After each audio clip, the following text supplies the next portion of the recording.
This is part 2 of a collaborative mini doc done with my buddy Ryan Thompson over at FailTech. So please, before you watch, I encourage you to watch part 1 over on his channel and then continue with this one. Only then will you get the full context of the state of Sony Mobile. In the midst of the serious smartphone innovation occurring from the likes of Samsung, Oppo, OnePlus, same thing really, Huawei, and hopefully Apple sometime soon, a few smartphone manufacturers have continued to dwindle and sulk out of the scene. For those of you who have come from Ryan's video, and channel for that matter, you've learned of the deterioration of companies like HTC, LG, and in this case, Sony Mobile. With your knowledge of the company's earlier years, allow me to elaborate more on a bit of my own perspective and the future of the company post-Xperia Z5. Sony Mobile's fall began after 2014, in which the company's overall sales dropped a staggering 14.2 million units. The Sony Reconsidered article displaying this figure explains this phenomenon by asserting, because of their low sales volume, each Xperia costs more to manufacture because Sony has to place smaller component orders to build their phones. That means that unless Sony wants to sell each phone at a loss or with far smaller profits, they must price them higher than the competition who is selling in far bigger volumes, which in turn give them better component pricing. February of 2016 rolled around and the mobile division, despite its financial trouble, launched the first of their Xperia X line of smartphones. Notably the X, which featured a lower-powered Snapdragon 650, the more budget-oriented XA, although I won't be discussing any of the budget-end Sony devices in this video, and the X Performance, which packed the Snapdragon 820. Later in the year came the XZ, which changed the design language a bit, brought a larger 5.2-inch 1080p display, and a slightly larger battery. XZ Compact also launched with a 4.6-inch 720p display for those who enjoyed a small form factor. Despite the 7 new phones that were launched in 2016, only 14.6 million were sold, with a trend of decline persisting into 2017 and 2018. Sony went on to release the XZS and the XZ Premium, the former of which offered a gig more of RAM than its predecessor, and the latter implementing the Snapdragon 835, 960fps slow-mo at 720p, as well as continuing the 4K display tradition that began with the Z5. Then came the XZ1 and the XZ Compact, both continuing with the Snapdragon 835, bringing more RAM, HDR to the XZ1, and the super slow motion introduced with the XZ Premium. Similarly, despite the whopping 10 phones launched in 2017, Sony sold 1.1 million fewer phones than the previous fiscal year. XZ2 Compact and Premium came respectively in early 2018. XZ2 and XZ2 Compact notably packed Snapdragon 845 and the now industry standard 18:9 aspect ratio displays at a 1080x2160 resolution. The Premium, however, did not and still boasted a UHD 16:9 panel with HDR10. All the previous mentioned phones also feature an impressive ability to shoot 960fps at full HD, something still not seen in the likes of the iPhone XS and the Galaxy S10. In late 2018, XZ3 proved to be a slight refinement of the regular XZ2 and was the first to bring OLED and QHD while keeping the Snapdragon 845 and a very similar design language. No premium or compact variants were produced.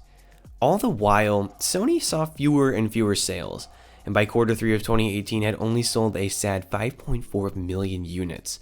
An article from Android Police sums up this fiscal catastrophe very well, claiming that the company saw, quote, an operating loss of 27.4 billion yen or $242.1 million, owing to the decrease in sales in Europe, Latin America, and the Middle East, as well as an impairment charge against long-lived assets amounting to 16.2 billion yen or $112.3 million. Now, in 2019, Sony finally seems to have simplified their lineup while offering a new, unique, cinematic form factor. Xperia 10 and 10 Plus are Sony's attempts to enter the now growing premium mid-range market.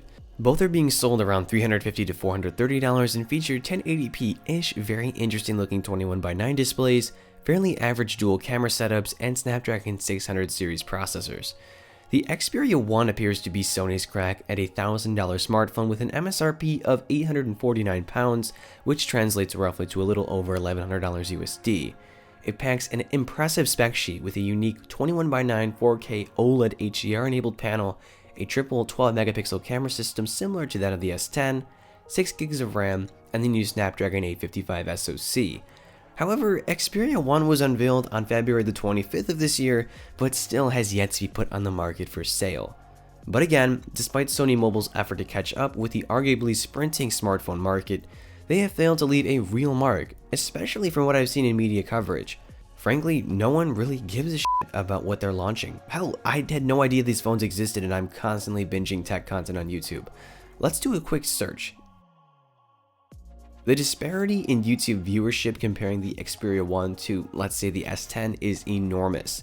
It illuminates the mere size of Sony Mobile's fan base, which I think is also indicative of the division's current inability to market their products properly. It really seems like Japan's Sony, who, like Korea's Samsung, is a multifaceted business that has several other profitable divisions, isn't all that dedicated to the realm of the smartphone. It really seems they're making smartphones now just to say they do. Harkening back to the Sony Reconsidered article from earlier, I think this final quote sums things up quite perfectly. The higher price tag of Xperia phones then perpetuates the cycle. Because of their high price and lack of truly differentiating features, consumers buy phones from Apple, Samsung, and others, leaving Sony in an endless cycle of lower sales, which lead to higher component costs, which means higher product prices, which result in lower sales. To end with a few more of my own thoughts, other than the Xperia Play, which Ryan had mentioned in his part 1 video, Sony has never really enticed me the way Samsung, Apple, and even HTC did. Their lackluster, I think rather unremarkable skin over Android, arguably bizarre and previously dated design language, as well as their sporadic, seemingly random slew of new devices further proves Sony Mobile's, and largely Sony's, indifference and lack of care. And to be truthful, I think it's a real shame. Sony over the years proved innovative in several of their phone's aspects, particularly in regard to display quality, some camera abilities, and in some respects their dedication to build quality. But sadly, their execution has fallen face first, and it is likely they will just stick with making and selling movies, music, cameras, and TVs. But who knows? Only time will tell. Leave me a comment as to where you think Sony Mobile is headed and what you think of their newest lineup. This mini doc is a first for me on this channel, so let me know if you'd like to see more content like this. I'd really appreciate it if you leave a like on this video, and again, comment if you have any questions or suggestions, and subscribe for more content like this. And again, if you haven't seen Ryan's part 1, go check him out and his channel in that video. Great guy, great tech YouTuber. Thank you, Ryan, again for doing this collab. It has been fun. And yeah, other than that, I'm Noah, and I will catch you all in the next one.